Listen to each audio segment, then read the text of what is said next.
రాదురా ఏ విజయం నీ కోసం నా కోసం, ఎటుపోదురా నువ్వు చేసిన కష్టం ఎప్పటికైనా సొంతం.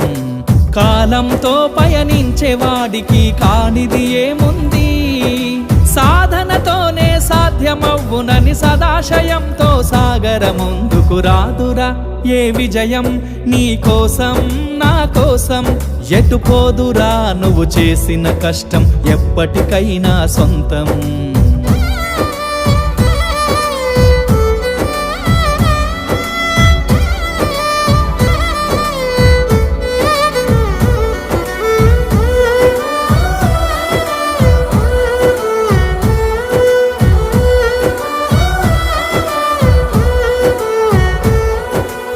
ఆకాశంలో అలలాగా పోయే ఆ పక్షులనే చూడు, అనుకున్న గమ్యమెంతున్న